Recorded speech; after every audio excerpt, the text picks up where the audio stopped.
ब्राह्मण याद आ गया। माइक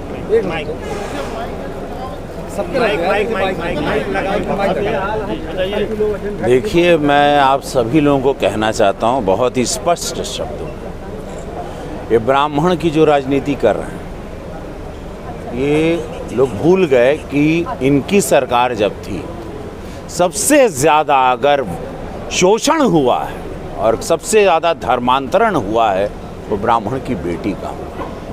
इसका जवाब है इनके पास। क्या किया इन्होंने ब्राह्मणों के साथ? अरे सब छोड़िए, मैं रवि किशन शुक्ल, मेरे साथ इन लोगों ने क्या किया? 1 लाख लोगों को रोजगार भोजपुरी सिनेमा के माध्यम से दिया। कभी इनकी सरकार में मुझे सम्मान मिला?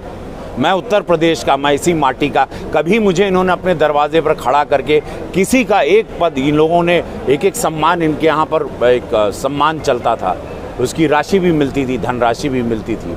उस सम्मान का क्या नाम था? यश भारती सम्मान। हमको कभी लोगों ने पूछा नहीं। तो मैं भी ब्राह्मण था। कभी उन्होंने हमको टिकट दिया कि आइए आपको हम सांसद बनाते हैं, विधायक बनाते हैं, या आपको हम कोई पद देते हैं, या कुछ आप करते हैं? तो ऐसे इन्होंने किसी ब्राह्मण का भला नहीं किया। लेकिन आज मैं बता दूं लिखित तौर पर, मैं आपको केंद्र में, राज्य में ब्राह्मण किस किस पद पर है, सुबह से लेकर शाम हो जाएगी, इतने उच्चतम पद पर ब्राह्मणों को रखा गया है। हर वर्ग को रखा गया। यशस्वी प्रधानमंत्री नरेंद्र मोदी जी ने हर वर्ग को उसके औहदे के हिसाब से, एजुकेशन के हिसाब से, काबिलियत के हिसाब से पूरे समभाव, जैसे इस मंच पर आपने देखे सारे बिरादर के सांसद विधायक गण बैठे हैं, सारे बिरादर के अध्यक्ष बैठे हैं। ये भारतीय जनता पार्टी का सबका साथ, सबका विकास, सबका विश्वास के साथ हम लोग आगे बढ़ते हैं। तो ये जो ब्राह्मणों की राजनीति कर रहे हैं, 5 महीना हो गया, जैसे मंत्री जी ने बहुत अच्छे अपने शब्दों में कह दिया है, ये कहीं भी संपूर्ण नहीं होगी। कुछ यंग लड़के हैं जिन लोग भूल गए हैं कि तिलक, तराजू और तलवार, इन ब्राह्मणों को मारो जूते 4, वो अपने पिता से ज़रूर पूछें। कुछ यंग लड़के हैं, मुझे लगता है कुछ 100, 200, 300 होंगे, ब्राह्मण के बच्चे होंगे। उनको पता नहीं कि कैसे वो समय था, 2007 के समय क्या एक चुनाव का नारा लगा था, उसके पहले क्या नारा लगा था। उनको पूछना चाहिए, ताकि सारी चीज़ें क्लियर हो जाएंगी, सारी बातें साफ हो जाएंगी। ब्राह्मण हमेशा, मंत्री जी ने बहुत अच्छा ज्ञान देता है, ब्राह्मण निस्वार्थ है, ब्राह्मण त्यागी है, ब्राह्मण राष्ट्रभक्त है।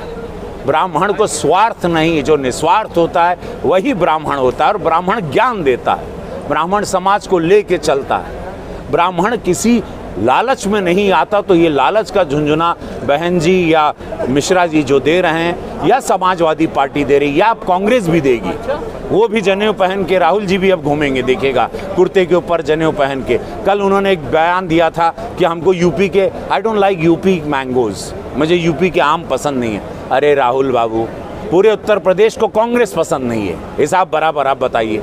तो आप लोगों की ये विचारधारा, इसलिए आप वायनाड चले गए। आप लोगों की यही मानसिकता है कि आप लोगों को चुनाव के वक्त हम लोगों से प्रेम होता है, हमारी बिरादरी से, हमारी जात से वो प्रेम होता है। चुनाव के बाद आप लोग थूकते तक नहीं, हम लोगों की तरफ ताकते तक नहीं, आपके गाड़ी के शीशे उतरते नहीं, आप लोग एयर कंडीशन से बाहर नहीं आते। आप कैसी बातें कर रहे हैं? ये देश अभी विकास की ओर है। ये आज हम लोग मेडल ला रहे हैं, आज हम लोग हर तरीके से एजुकेशन लेवल में, कोरोना काल में हम लोग बाहर आ गए, फ्री वैक्सीनेशन करके देश इतनी, आज 42 करोड़ से ज़्यादा, परसों की काउंटिंग है, 42 करोड़ से ज़्यादा वैक्सीनेशन हो गया। प्रधानमंत्री की सोच अलग है, वो विकास की ओर आए। इन लोग सदन चलने नहीं दे रहे हैं। टीएमसी के गुंडे देखिए कैसे गुंडागर्दी कर रहे हैं, मेरा बिल आने नहीं दिया, सदन को खारिज कर दिया, हज़ारों करोड़ का इन लोग पार्लियामेंट में नुकसान कर रहे हैं। ये कैसी बातें कर रहे हैं? इनकी राजनीति के झांसे में अब 2021-2022 में जनता आएगी नहीं, क्योंकि अब एजुकेटेड हो गई है। आज का ये मंच बड़ा शानदार रहा कि कृपा जी, कांग्रेस के इतने बड़े नेता, इतने बड़े दिग्गज नेता जो वहाँ पर गृह मंत्री रहे हैं महाराष्ट्र सरकार में, आज भारतीय जनता पार्टी में शामिल हुए। आज हम सारे भारतीय जनता पार्टी के कार्यकर्ता, मंत्रीगण, सांसदगण, विधायकगण और सारे वरिष्ठ अधिकारी आज उनका स्वागत करते हैं। जौनपुर के माटी के लाल हैं, हम सब जौनपुर में आज इनका स्वागत करते हैं और इनके जीवन में बहुत ही विकास करें, आगे बढ़ें, प्रधानमंत्री योगी जी का हाथ बटाएं, पार्टी का नाम ऊँचा करें, ऐसी मैं मनोकामना महादेव से करता हूँ। और मैं अगली आवाज़ कृपा शंकर सिंह जी की। आज आप जनसंख्या नियंत्रण विधेयक पेश करने जा रहे थे, लोग तंज कस रहे हैं कि जिनके 2 से ज़्यादा बच्चे हैं वही विधेयक पेश कर रहे हैं। देखा, मैं भैया, मैं आने वाली पीढ़ी के लिए कर रहा था। आपके कितने बच्चे ये नहीं, आने वाली पीढ़ी के लिए हम क्या कर रहे हैं, मैं वो बोल रहा था। लेकिन इन लोगों ने लाने नहीं दिया विधेयक, और मुझे पूरा पता चला है कि कांग्रेसियों ने प्लान कर दिया कि रवि किशन के विधेयक को लाने नहीं दिया जाएगा। जब भी मेरे विधेयक की डेट पड़ेगी